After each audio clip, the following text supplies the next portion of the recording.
I'm your cult boyfriend. And before we even start, I just want to single you out, the person watching this video, that you're a rock star. The people who watch Dawson's Creek and One Tree Hill videos of mine are the very best of my viewers. So welcome to the Cool Kids Club. It's just me and Mia right now. Mia, say hi. It's been a while. Hey, I'm glad to be here. Really excited to talk about One Trio. Yeah, we had planned to talk about One Tree Hill. It feels like almost a year ago. It feels like it's been a year since I had you on talking about Palo Alto and Dawson's Creek. It feels like it's been a while. And we had planned to do One Tree Hill, but then I disappeared like I normally do. But now I'm back. I am in Chad Michael Murray town. I'm ready to to hyper analyze and just gab, just gossip about what's been going on in Tree Hill. Season one. Mia has seen more of this show than I have. Yeah, that'll be where we start. Like, what what was your relationship like with One Tree Hill? For me personally, it was the show. I think this came out in 2003, if I'm not mistaken, and I was 13 when this show came out. So this was like, I may go on about Dawson's Creek, but One Tree Hill is really like my teenage show, like my teen soap, and I didn't really like follow it too closely when it was on, but I definitely knew about it. I could recognize the cast members and knew exactly what it was all from. But this show definitely like taught my generation almost everything that it knows about like love and cheating and like concepts of success and everything. The show is responsible both negatively and positively for how my generation ended up. And I'm excited to talk about One Tree Hill. And I might say the name Dawson's Creek a lot, only because it is viewed as a replacement for it after Dawson's Creek finished. This show had to come around. But you, Mia, you blew my fucking mind once when you were talking about, might have been the Dawson's Creek 100th episode, but I'll like let you say the One Tree Hill connection from Dawson's Creek, so I don't like steal that amazing thunder. At least it's amazing to me. No one else might care, but I think it's beautiful. Mia, what was your relationship like with One Tree Hill? And also tell me why that Dawson's Creek episode is beautiful. I mean, I'll start off with the Dawson's Creek episode, but it's just really funny. They have a random episode where they go to like a beach house, I guess, and Chad Michael Murray shows up because he's trying to get with Joey, so Katie Holmes, and then they go off together and there's some kind of concert going on at the beach, and he runs into Hillary Burton, who plays Peyton, and yes. it's kind of like they're kind of talking to each other, and Katie Holmes comes up and just says hey, and there's just this kind of weird moment, and they're like bye Hillary, and then she leaves. It's so random. I can't believe that like okay. So fucking if you clicked on this One Tree Hill video, you should know that Chad Michael Murray plays Luke, plays Lucas Scott, and Hilary Burton plays Peyton, who are like one of the couples of One Tree Hill. And I just love that in that Dawson's Creek episode, before they got the roles, these two like future like legendary like lover archetypes like meet each other and then get cock blocked by Joey Potter. It's like kind of just fucking so perfect that I can't even truly describe it. And when you told me that, it blew my mind. And I was like, that's so perfect. It's so poetic and weird. Why does this happen? Why does this happen? Now, what was your relationship like with One Tree Hill growing up? Did you watch it growing up? What did you think of it then? What do you think of it now? I didn't watch it growing up. I have no idea what I watched, honestly. I did kind of watch like random movies on TV, but I never really was it on like CW? Is that what it Um, I, I thought it was on like the WB after Dawson's Creek left, but I could be completely wrong. I don't know. We yeah, I should think know this. We don't know on what station it aired on. that channel, like I didn't really know of any of those shows for some reason. Like it's really weird. And then I just randomly found Dawson's Creek, I think, on Netflix when I was like 23, and I'm 28 now. So it wasn't that long ago, but I remember watching it when I was like really depressed and lonely and I just like needed something to come. Mm. So I watched all of Dawson's Creek, and then I happened to watch One Tree Hill, and I didn't know they were like connected by like being in the same town or whatever. Um, I think I went through the same thing. So far as Dawson's Creek goes, I'm gonna be praising One Tree Hill a lot, but as a show, Dawson's Creek is a work of immaculate art, okay? And One Tree Hill doesn't hold a candle to it, but that doesn't mean it's not fascinating. And they're also trying to do two different things. Dawson's Creek is this like beautifully romantic, incredibly sincere postmodern masterpiece from Kevin Williamson. One Tree Hill it's like it's weird because like you said it's like it's has like the same sort of aesthetic, the same sort of vibe, but a huge part of it feels like a 180 from Dawson's Creek at the same like we're talking about mentality of characters, especially self-awareness. Like one of the things about Dawson's Creek is that Dawson, Joey, Pacey, and Jen are so cripplingly self-aware and like have these outer monologues about how insecure they are, like as a character in a drama like it's really wild fourth wall challenging stuff. When in One Tree Hill, it's back to like the obliviousness of the spectacle. I think though that like the first two or three episodes of One Tree Hill are like super sophisticated and super moving and lays down this new philosophy that this thing's going for like so thick. Just to be preemptive, I don't know who created One Tree Hill and I don't intend to find out because unlike Kevin Williamson, the creator of One Tree Hill is a terrible human being who like abused members of the cast and we will not say his name. We'll just say One Tree Hill United. One Tree Hill, but okay, I don't know where I'm trying to go, and I'm gonna end up with it takes One Tree Hill exactly 2 episodes to quote Ayn Rand and like be on this Atlas Shrugged kick. Like it's such a 180 from Dawson's Creek, but it feels so right, so effortless. I think we should just go through characters probably like we did with Dawson's Creek. And this is only first season. I don't know what happens to these people in further seasons. I do know that the show not only jumps the shark, but just goes fucking wild. But if it's around for 9 years, I don't know how it wouldn't. just gets really ridiculous. And yeah, what I love about season one, especially those first few episodes, is it's super grounded and it feels really real. Like I can look at it and be like, oh, I've had an experience just like that. Feels really real, and it feels uh like somehow I mean, it lays on the Greek tragedy of the whole fucking thing, like, immediately with a tale of 4 brothers, right, from 2 different generations who, like, secretly wanna fuck the other person's, like, love interest, like, who are, like, hyper psychosexually obsessed with each other and literally wanna be the other. Like, it's so crazy that this is in a teen show in 2003. Well, maybe it's not, because I guess, like, the weird, like, like that was when culture started to mythologize itself. We got like 300 and like I don't know, superhero movies are about to be huge. Like the idea of like a new grounded like ancient philosophy within a modern context was interesting, but like holy shit. Let's start with Chad. Let's start with Lucas, who oh my God, okay? It's Pride Month right now, so I can say it. The fucking hottest person on the show is Chad Michael Murray. Wow, dude, like chill, holy shit. But let me not just objectify him, I suppose. Great performance, and it is a bit different from Charlie from Dawson's Creek that we were exposed to. Charlie has way more in common with Brooke, right? Like this one here, this Lucas kid comes from an underprivileged background. He is Nathan's brother, and they're both excellent basketball players. Those first 3 episodes, it's not just an underdog story. It's like you can see where it's going to go. You can see the weird psychological and philosophical underpinnings of the show of like literally Lucas wants to be Nathan, and then I mean, eventually Nathan wants to be Lucas as well, and they kind of take each other's roles and what's so fascinating about One Tree Hill is that it doesn't go to where you think it's going to go immediately.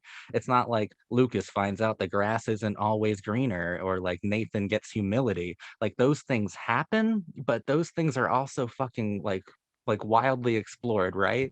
Because Lucas becoming like the taking Nathan's role, he also like perverts that role. He's a worse Nathan than Nathan was in a very large way. Like he is it exposes the rebellious qualities within him when given empowerment are like super dangerous in a way. I don't know. I think that Lucas becomes his own worst enemy, right? What do you think of Lucas?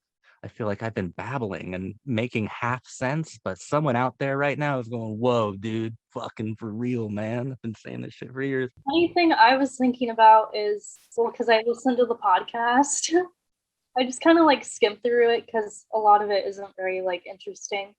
But sometimes there's like fun facts, so I like have some written down. But one of them is that Chad Michael Murray wanted to play Nathan, but Was they didn't. thinking about that. I was thinking like he might have been a perfect Nathan too. Like, Yeah, oh my, yeah. but they didn't want him to. I don't I know. wouldn't want him to either because Nathan is like outwardly unlikable. Like I'm harsh on is it James Lafferty, is that his name? Yeah, Yeah.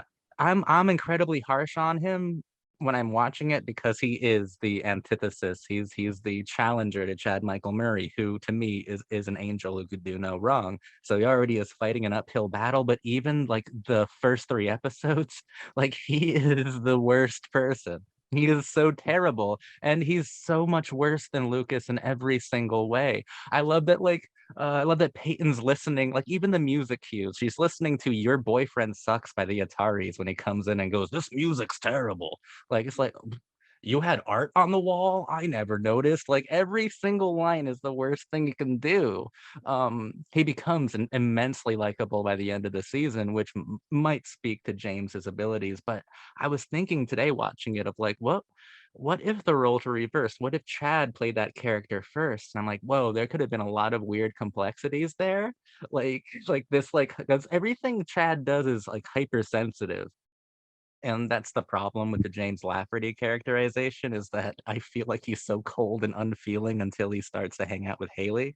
Like until then, it's just not, and even then, like he starts hanging out with her as this like sadistic Machiavellian ploy to like deflower Lucas's like female anchor in his life. Like it's still not like a good thing that he's doing at first.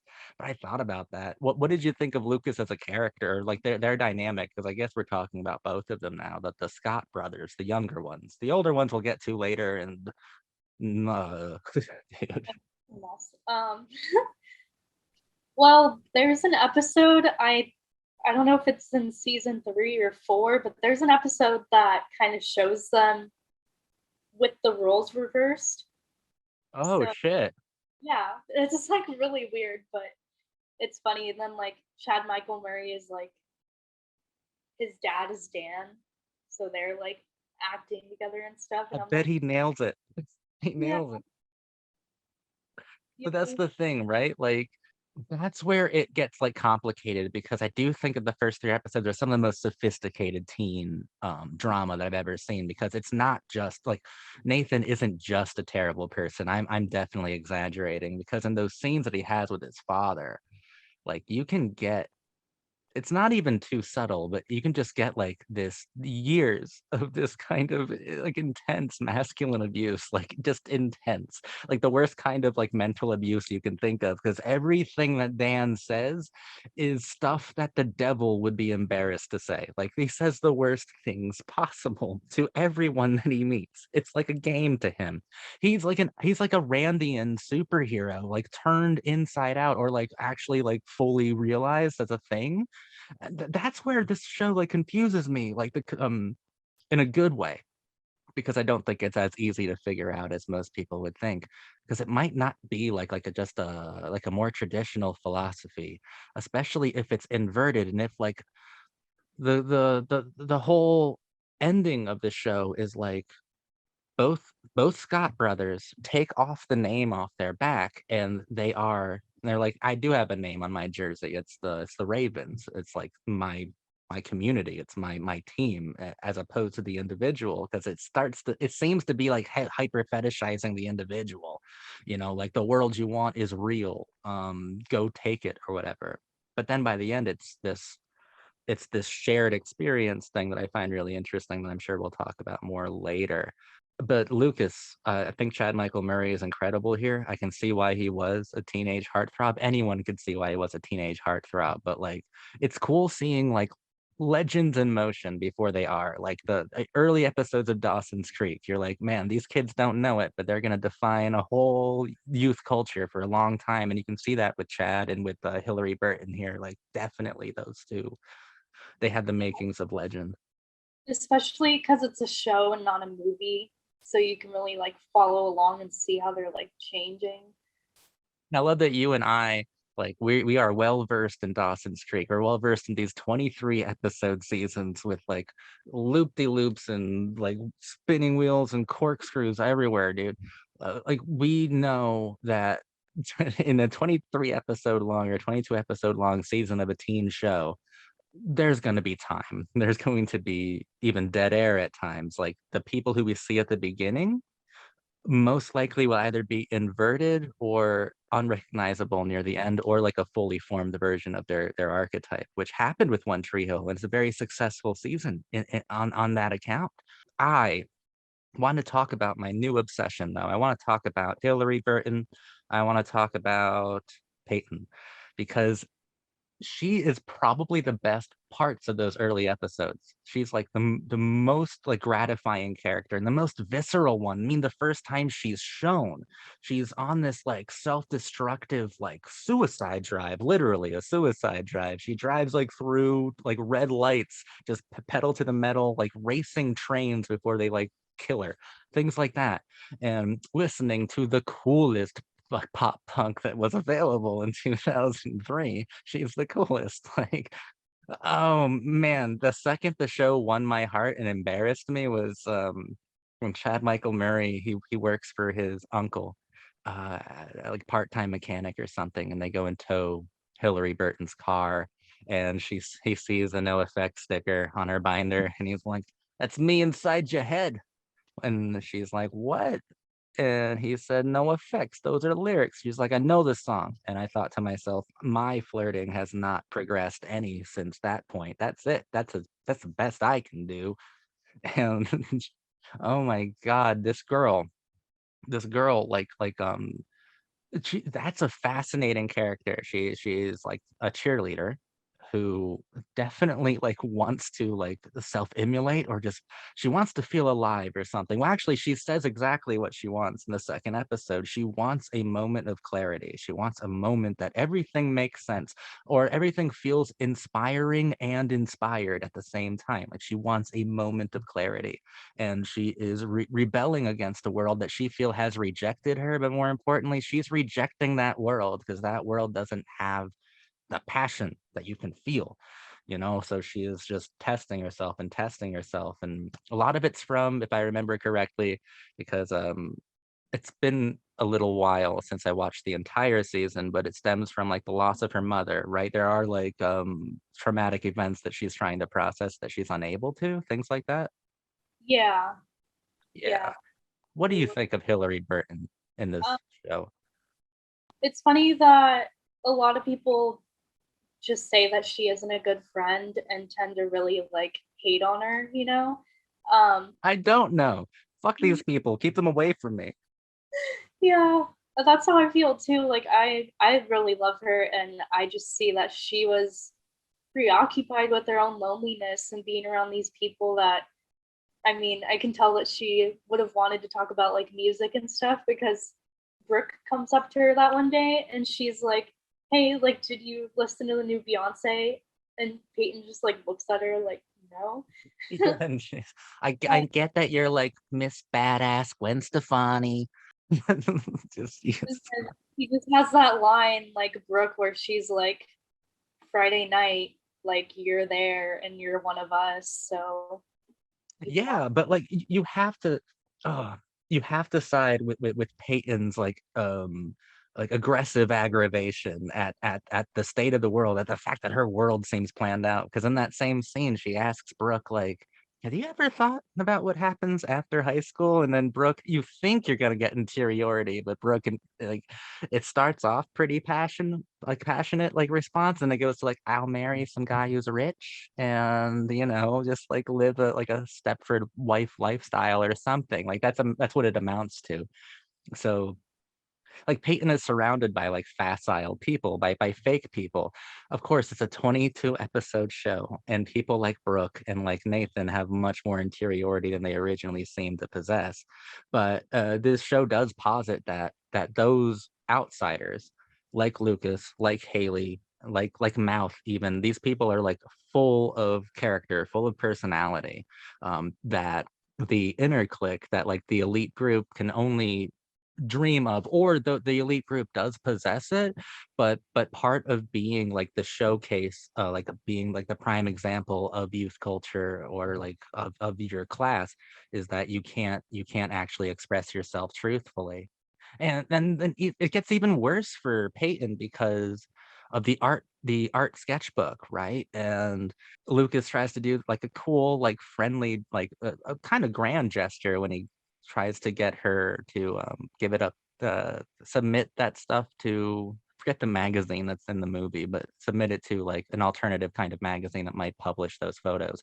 And the magazine, even this magazine that Peyton clearly respects, is like, this is too much. This is too pessimistic, or it's like too real. And these are they're like drawings of they're like ironic, like sardonic, they are pessimistic, but they're truthful drawings of like, like a cheerleader who is forced to be like some kind of like sex puppet zombie kind of thing, like just go with the flow, or one of us, like you were saying.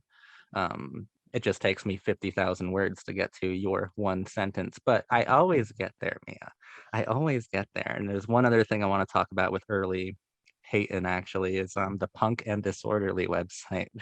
The fact, what do you get from the idea that I think she gets over it by the end of the season, but she's always has her webcam on. She's always live streaming. She would have been the best Twitch streamer ever, I guess, but she's always live streaming, but she's never really doing anything. It's almost like what do you get from that? Like, why do you think she's putting herself out there, like broadcasting herself to everyone, anyone? And it's not in sexual ways. She's just listening to music. She's just like drawing.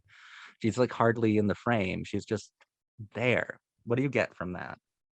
I don't know. I wonder if it's just a way for her to feel like comforted almost, and for her to know that like that maybe she's like not alone and there's people like there for her in a way, even though she can't see it, maybe.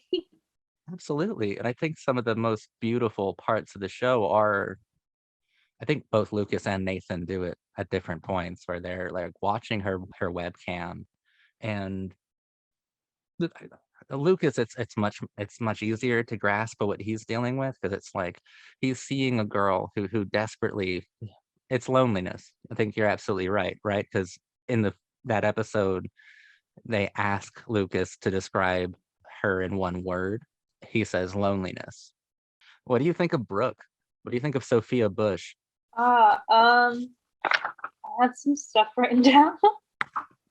I Go think for in it. the beginning she's, just like really, really heavy on that archetype um Mm.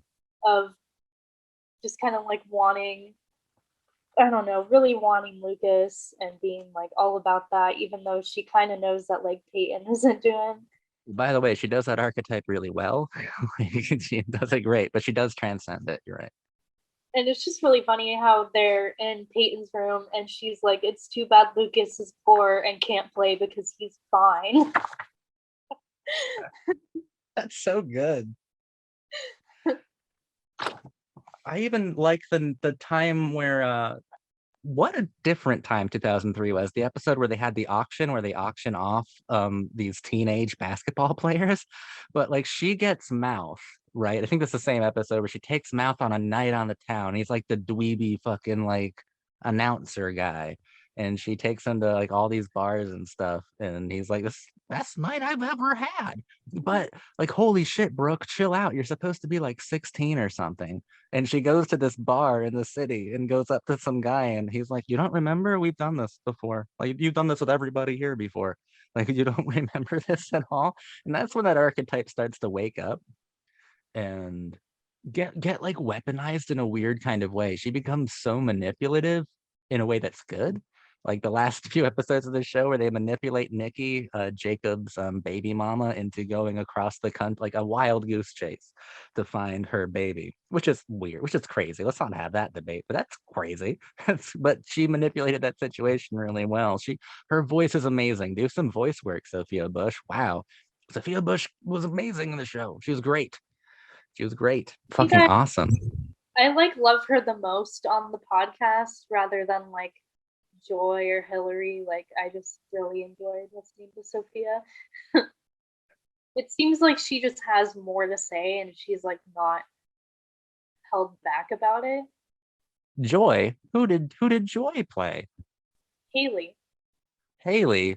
But she wasn't in that pilot you sent me earlier. Mia sent me an unaired pilot with a different Hayley that completely I disagreed with entirely. It was really weird, and that was a really bad approach. And I'm so glad they got this Bethany Joy lady in it instead. Yeah, she had like no charisma and no energy. And then None.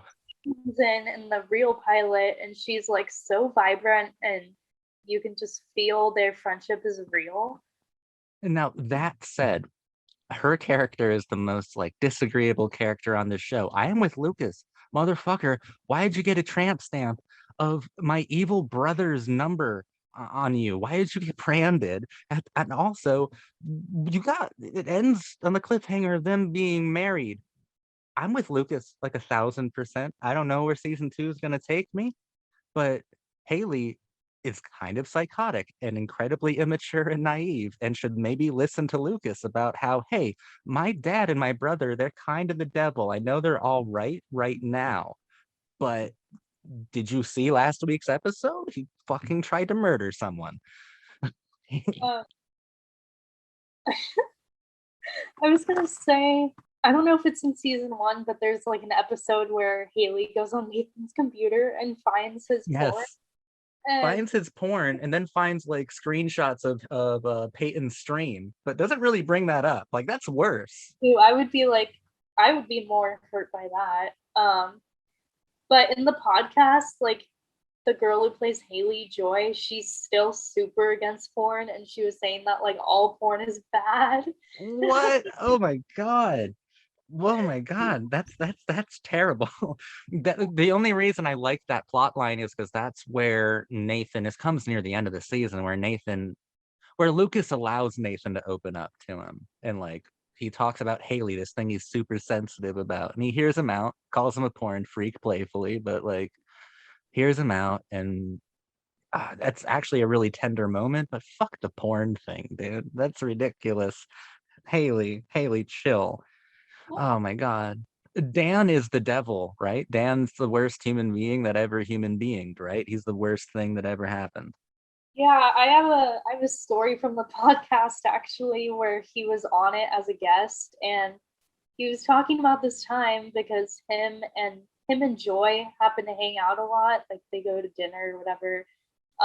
But they were out one night and this older woman like came up to him as he was walking and she just like attacked him because she saw him as like his character in the show and she was like, "You're such a bad dad," and she took her purse and was hitting him and he just fucking took it. Like he stood there and he was like, "I'm not gonna do anything, you know, like she's He's gonna like, fear this is that." fair. This is right. Yeah. It's brilliant. Oh my God. Okay, his brother though isn't much fucking better. What's the Like uncle's name? Keith, like I Keith. think he expects things for like being there. Like he just Right. expects Aaron to want to like marry him. Oh, it's the weirdest nice guy story I've ever seen is this Keith thing. But when she goes through like the pictures of the prom and it's like her and Dan being happy and then like like a teenage Keith's in a corner like this. Like, how did you never notice that? That's scary. Yeah, that it's just so obvious. And he does almost get Lucas killed in a car accident. That is totally Keith's fault. Like, well, Keith is a fucking fuck up. Lucas's mom is really Moira Kelly, who I know from like the first season of The West Wing, but the character has fucked her up and like forgot she existed and then unceremoniously wrote her out. She's very good here. You find out over the course of the season that she's entirely full of shit, but that doesn't make Dan any better. It just means that Dan once wanted to do something good, like have joint custody of him and like acknowledge his existence. Oh, I But forgot about. holy shit. Yeah, yeah. But his mom is pretty good. I hate this weird incestual thing that like teen shows are like they don't have as many characters as they think. So of course, like his mom has to start going out with like his primary love interest's dad. I'm like, how long is this gonna happen? This is just weird. I don't like this family dynamic now. Go away. This does highlight a toxic trait within me that I fall this show's like hypnotic. Like I fall into its beautiful melodramatic routine to the point where when Nikki shows up, I'm like, please ruin my life. I love this girl. This is great. This is my look. I like the wrecking ball characters, like the characters who come in to like demolish like a situation, like something's going great. Abby Morgan comes in and just knocks it all down. Nikki is no Abby Morgan, though she could have been had she been handled correctly. But Jake, I do remember kids talking about this at school, the One Tree Hill being the show about the single teen dad. I do remember that being talked about, and it was handled in One Tree Hill as if it was a big deal, like a shocker. Like you'll never guess why Jake is absent from practice. It's because he's got a baby. What? Holy shit, dude. When you think of Jake and Nikki, Nikki makes the Jake story good, in my opinion. That scene where Nikki and Chad Michael Murray break into like the mall and like fuck each other on a carousel. I'm like, this is cinema. This is what cinema is made for. This is beautiful. And I mean, that is even saying so many interesting things about like the coming of age is a deconstruction of youth, and they're sitting on the symbol of of being an infant, of being a child, doing one of the most irresponsibly adult acts on it. It's great. That's poetry, Mia. I say it's poetry. I'm gonna let you talk now instead of asking questions and then jumping ahead. I know. I think it's like I just think it's hot because they don't really allow that to happen very much. Like even when like Nathan and Hayley get married, it's not like they're like having a lot of sex or anything. Fuck if I know. I haven't gotten there yet. I just got to the part where Lucas is like, I'm finally gonna leave Tree Hill. Nothing will beat the final episode where Lucas's mom, where he's telling her he's leaving before he finds out that Nathan and Haley eloped like a bunch of madmen. And his mom's like, there's only one. No, yeah, she does say it. There's only one Tree Hill. And I'm like, oh no. You're not supposed to say that. It's not like on Dawson's Creek they ever went, oh yeah, that's Dawson's Creek. They never said that. They never did that. But this show, yeah, it is a bit more constrained even than Dawson's Creek. Because at this point in Dawson's Creek, fucking they're obsessed with sex. On One Tree Hill, everyone but Haley seems to have already fucked a lot of people. They don't go into it, but it already seems like that's happened. But on Dawson's Creek at this time, like Pacey is fucking like a 45-year-old woman, like nonstop by this time in the show. And Jen is like, oh yeah, I've man, just New York, don't ask me about it. You know, but then when One Tree Hill comes around, it's like these are kids. It's almost like everything feels like it's an act of redemption. Like from the very beginning, it feels like Lucas and Peyton are trying to be redeemed for things that you're not privy to. Like it's almost inherent. Like the showrunner of One Tree Hill almost felt like kids are by design, maybe by default of being like in this world that isn't fair, that is entirely rigged to class and to circumstance. Like like you are constantly trying to redeem your social image, like who you are, like redeem your heroism. So every character, whenever they're doing anything in One Tree Hill, there's so much like meaning attached to it. that they don't go for like those hot moments on a carousel too often. And when they do, Chad Michael Murray was like just so mortified about having done that like later on. And uh, Nikki is also painted like she's the fucking devil, mostly because like she fucking had a baby and then abandoned it. Which okay, I understand that's not great. Okay, when you put it like that, it's pretty terrible. This there is a puritanical notion to this show, in that Jake is such a great guy because he's able to accept the responsibility of having like unprotected young sex or whatever. And Nikki's just a terrible human being for literally acting like a 16-year-old girl. I don't that we can get into some arguments with. Dawson's Creek was much more charitable to its characters. Dawson's Creek loves its characters. One Tree Hill, oh man, One Tree Hill might like Lucas and Peyton, but One Tree Hill is very mean to everyone else, like in the way that they're developed and the way that Yeah. they're acting. I want to randomly mention Tim and like how they treat Tim and how he's just like painted as such a dumbass. And a funny thing is that he, I was listening to the podcast and he was on it, and he said that he had to choose between either acting in the pilot for One Tree Hill or being in the Dawson's Creek finale, and he chose One Tree Hill. Who the fuck would he have been in that? I don't know. I can't see him being anybody. You made the right choice, Tim. Poor Tim. Oh my God. Like that like okay, yeah. It's like a absurd comedy. Like Dawson's Creek, Pacey was fucking an older woman. In One Tree Hill, Tim thinks he's about to fuck Dan's wife because Dan's fucking wife bought him at an auction like a psychopath, and brought him to her house, and like it's a comedy of errors because by the time Dan opens the door, they're not doing anything sexual, but it looks like she's like blowing him on the fucking carpet. And Tim's like, this is the worst thing that ever happened. And we never go back to that. We never resolve that issue. The adults are more I think that's the point. The adults are more childish than the actual like kids are on this show, because it definitely ends with Dan's wife fucking Keith, which is That is so weird to me too. I hate it. I hate it too, but it gives me my favorite Dan moment Oh, when when he has a heart attack and like his wife finds him and is like, "We gotta get you to a hospital," and he like gets enough strength to say, "You better hope I die." it's so much. Dan, you are a legend. Great actor, great actor. Like he's so good that I sympathize with that woman from the story you told me about. If I ever saw him somewhere and being like, that guy's a piece of shit. You don't understand. You understand. Lucas has every right to be who he is. Yeah, I guess he's directed some episodes, and they said he was like really good and super like just super on point and really nice to everyone. He's just so good at playing that villain. Yeah.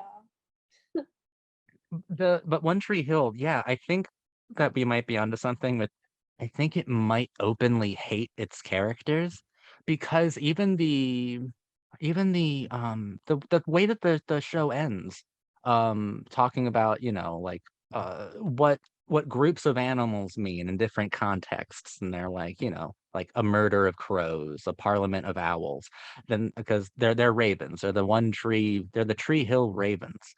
And Lucas's voiceover is like, when they flock together, a group of ravens are called trouble, like they're a trouble of ravens or something to that effect. A group of ravens means trouble. So like I think like even like the show is almost saying that these characters are cosmically destined by coming together, and maybe by like not, because the show seems to be like fetishizing the individual, but by the end of it, it has transcended that to a new kind of sincerity in the form of a team, in the form of coming together. But then it also tells you that a group of ravens together means trouble.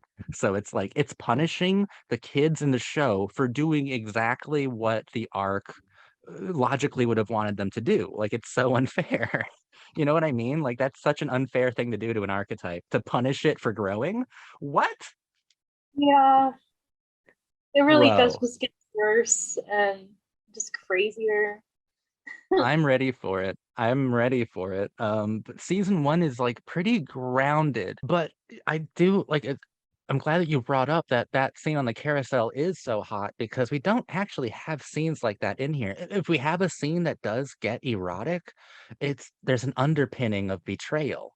Like when Peyton and Lucas, yeah, I go on. was gonna say the what I think about most is the one where, yeah, Lucas and Brooke first hook up and they're like in the bar, and like that's pretty hot, but that's it's just a really bad thing, and they're like there's so much like shame after it, and I don't know, the way Yeah. everyone reacts to it too and just labels her as a whore really, or a slut. Oh, absolutely. And I was even thinking about when Peyton and Luke go they get kind of hot and heavy in a hotel room, and then but the underpinning is betrayal because they both think of Brooke and how Lucas is dating Brooke at the time and how they're completely destroying her by doing it. Like this show goes out of its way to punish the archetypes for trying to be sincere with each other, and that's wild to me. That is so wild that this show does that. I understand why it uses sports as a metaphor, because if it is like fetishizing the individual, then like a sports like basketball are probably the best example of each individual coming together in this team to make the largest possible effect on a game. Each person doing what they were born to do best, while some shine and others don't. It's still kind of like a selfish philosophy, but it makes sense to use that here. Do we even want to talk about the coach? He's a cartoon character, right? His name being Whitey Durham, like Well, so yeah. Durham. um, but I think it's funny that I wanted to start off saying in the beginning that I love this show because it's a sports kind of show like basketball, and I love that it's about that at first and how the pilot opens with the basketball game. Like I just think it's like so cinematic to have that, and I've always just loved things like that. Like I love Friday Night Lights, and it's really similar with the way they like I don't know, but they're not punishing their characters as much. It's not as bad. It's more like wholesome and about like family, I guess. Oh, no, for real. Well, I think that like sports films, and this might sound crazy. I think that sports films and musicals are like incredibly similar, even though they appeal to entirely different audiences.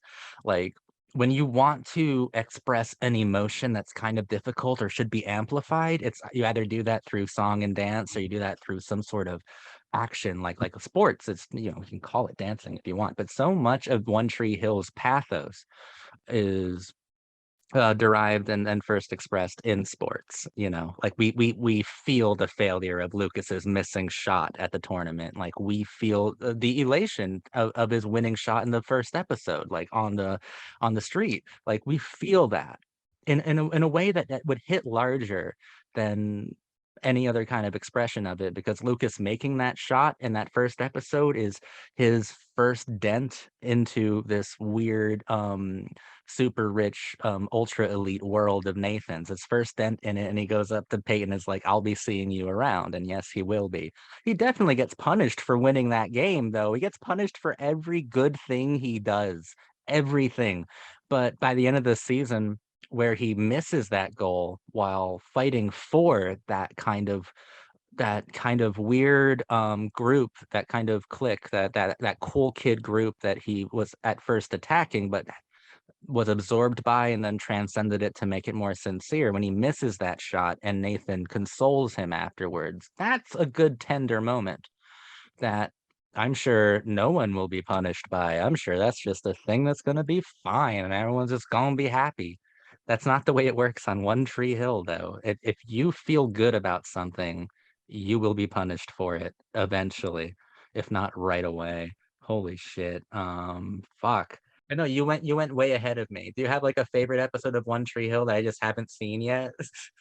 I do, yeah. It's I don't know. It's the only one I've when I first watched the show, this was the only thing I remembered from it because the rest of it just kind of like I don't know. I wasn't really paying attention to it, and I didn't really register what was going on.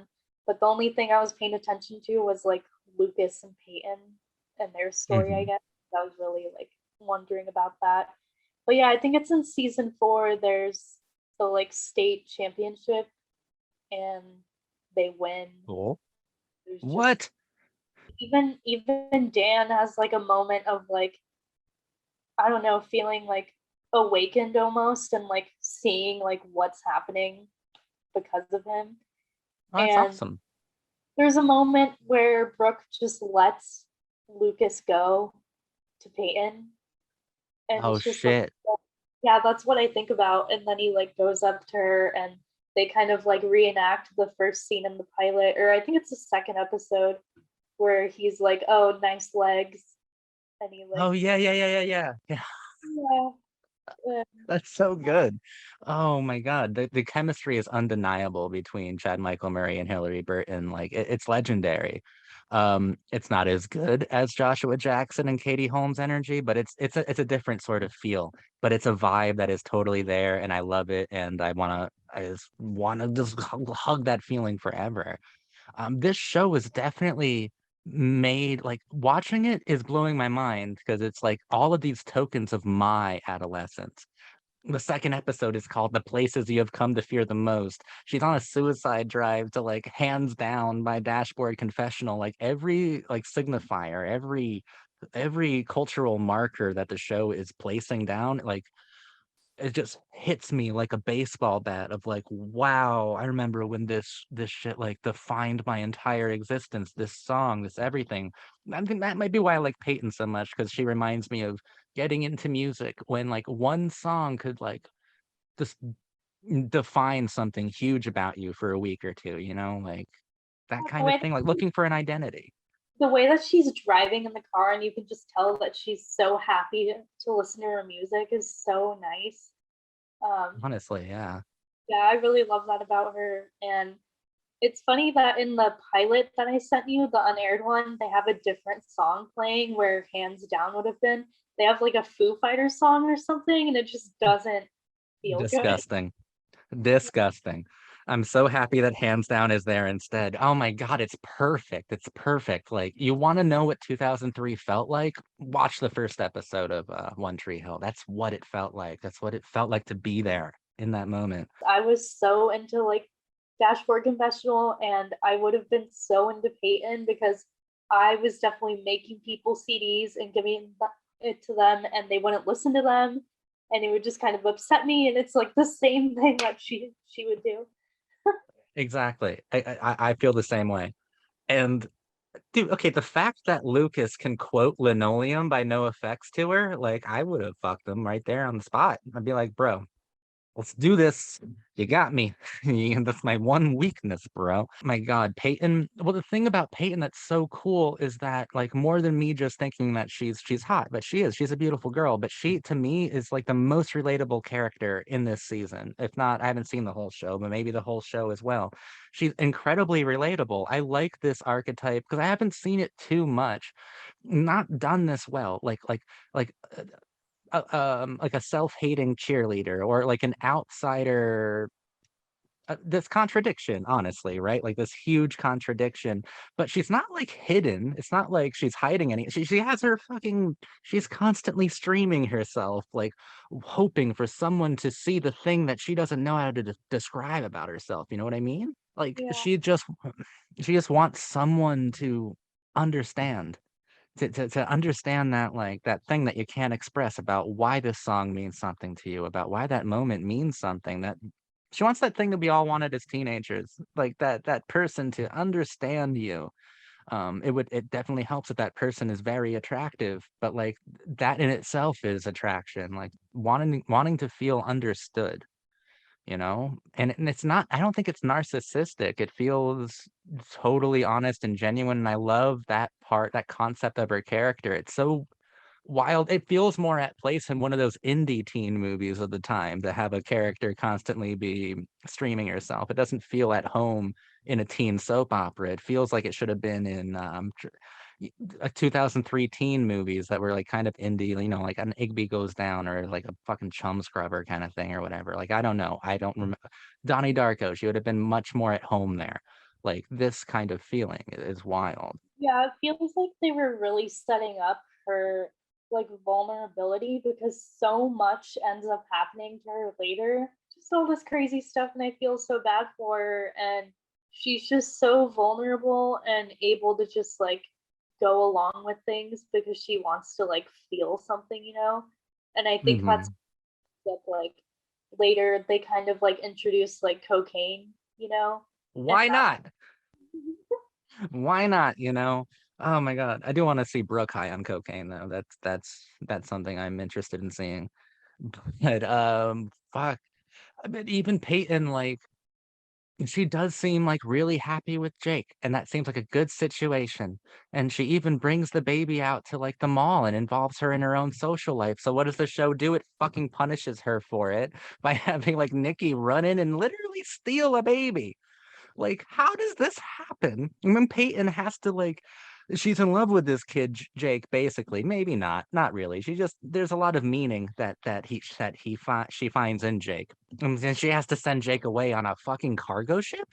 One Tree Hill. Stop it. Stop being so mean to all of your characters for doing things that make them feel meaningful. Even Lucas, like the idea of him leaving Tree Hill after becoming accepted within it, that's a form of punishment as well. Like he's like, why then? Wow, that I didn't never realize that One Tree Hill was so obsessed with punishing its characters. Oh my God. I'm scared, but I'm so excited to check out the other seasons because I've seen clips and I've heard stories from high school. so many like And crashes and like deaths and like pregnancy and drugs and just everything. Jesus Christ. Like I like on Dawson's Creek, like those things were spoken about in an ironic way of like, well, at least we're not doing this. and, and like Dawson's Creek reminded me of how much the characters just fucking talked on Dawson's Creek. Like they just talked and didn't actually do a whole fuck of a lot. On One Tree Hill, they go through 5 seasons worth of Dawson's Creek content in like 10 episodes. Like they just like rush through it without taking time to think about it. And Kevin Williamson never punished his characters. He rewarded them. Pacey and Joey, you wanted to break the narrative, you get rewarded. You guys are awesome and wonderful. In fact, you'll end up together because we fucking love you. One Tree Hill, I don't know if any character will be alive by season 9, honestly. And I didn't even see any of them die this season. I just have a feeling like this is a show where someone's going to get shot to death. Like, I know it. I know it. That's just going to happen. You don't have to tell me who. I just know that someone's going to get shot to death because, of course, One Tree Hill. Yep. But I do really love it. And it does take me back. And it is such a different vibe from Dawson's Creek, but it's one that I am more comfortable with because I was a teenager when this show was being made. And this isn't a bad demonstration or like expression of teen woes post 9/11. Like this is like a pretty fair fair thing, especially since I guess kids are growing up in the 2000s in a world that does feel to be unfair and a bit punishing and a bit unpredictable. Dawson's Creek in the 90s, that was looking back on it, it looks like before Columbine, like it was all just like, oh shit, let's just philosophize and like figure out things about our lives and like be fucking be fucking philosophers, all of us. Whereas One Tree Hill is like, let's just figure out reasons not to die and work from there. And that's why One Tree Hill, I think, is so radical to me. It's a radical kind of teen show. What else would you like to talk about? I was thinking about how they're so much more focused on school rather than Mm. Dawson. Like, there's not as many scenes in Creek, like going to the school and everything. The only time on the creek where we do get school is when it wants to remind you that Pacey is a fucking loser. That's the only time we get school shit. If Pacey's fucking the teacher or he's flunking his classes, he's effing something up in there. And that's the only time we see school on the creek, really. And this one, School feels fucking weird too because like even it takes exactly 2 episodes for a fist fight to break out in the middle of a Shakespeare lecture or something, right? Like it takes no time. We do see school, but these characters have way more of a social life than the Dawson's Creek characters do. Like my mind is blown by the idea that Brooke spends her nights in like limos going to fancy bars in the city and fucking like rich men. Like you're 16, lady. I know they're always out and like doing things. Like they're never really at home. If they are, they're in like Peyton's room. Yeah, and apparently being on the varsity teen basketball team is akin to being like a rap superstar, like for the parties that they go to and shit. But doesn't it take like maybe 6 episodes for Peyton to almost get like she gets drugged and almost assaulted, right? Like that happens very quickly. Like once again, it's punishment. It's punishment. Like she goes out and has fun and finds a guy who's interested in the same music as she is, but he's a fucking awful person who drugs her. How dare you? One Tree Hill, why did you punish her like this? Why? That's another thing. The same thing we were talking about, like her wanting to be connected to someone. Hmm. It's her. And then she gets punished for even seeming to want that connection.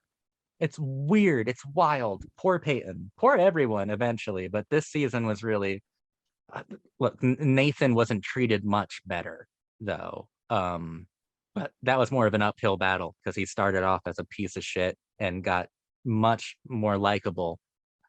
It depends, I guess, how you feel about looking up porn as a 16-year-old kid. Like, who cares? Oh my God.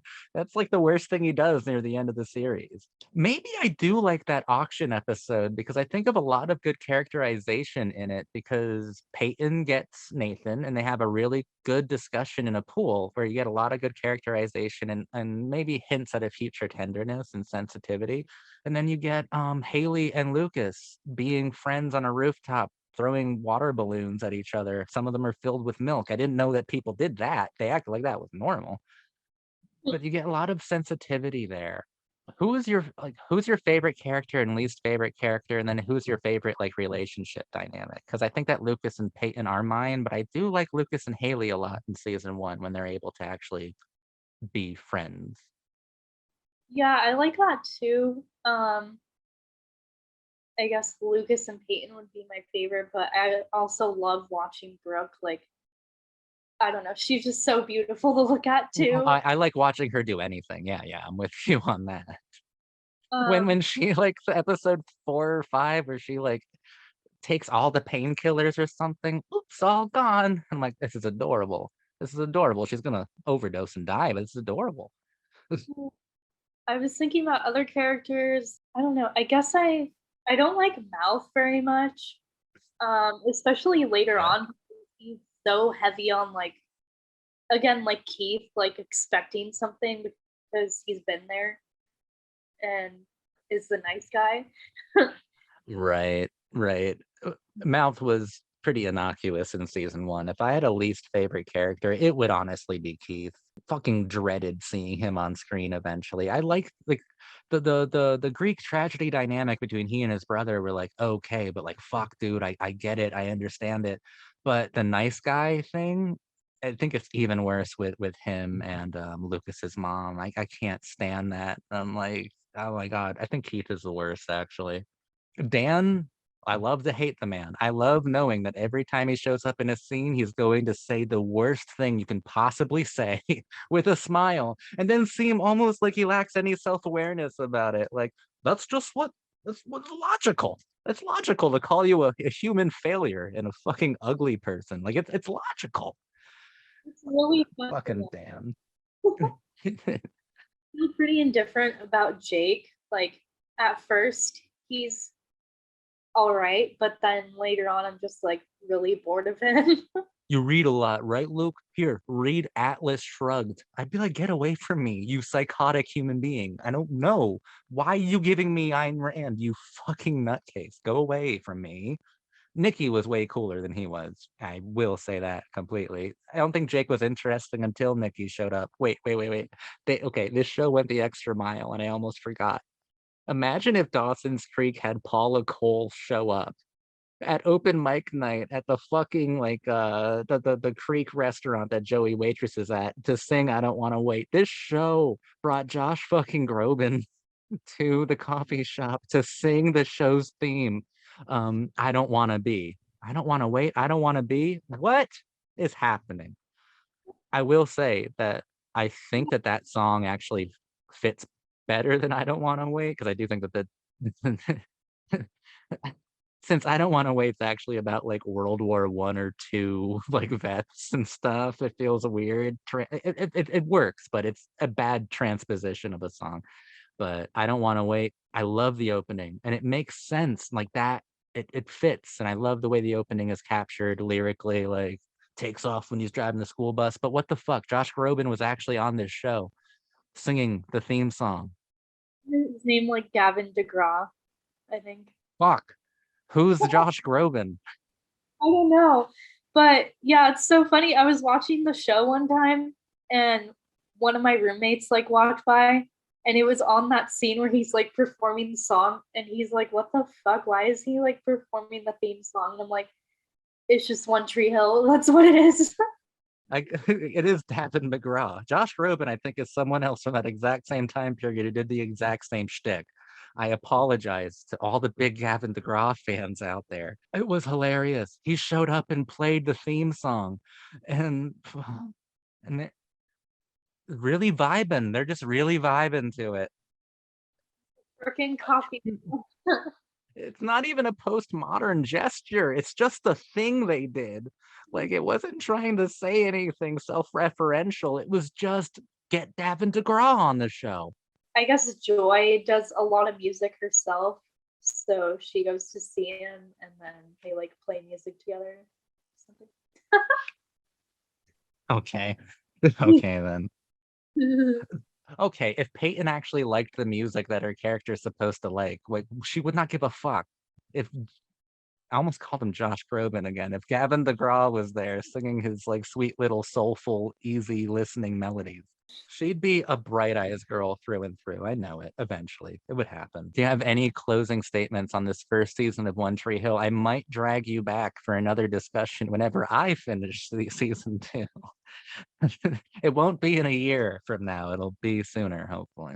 Yeah, I'd have to like refresh on it. I think I remember season 2 being kind of like underrated and not talked There we about. go. We'll fucking find some good stuff to talk about there. Maybe they I know exactly what they'll do. It's gonna get more everything. And okay, I'm ready. I'm ready for it.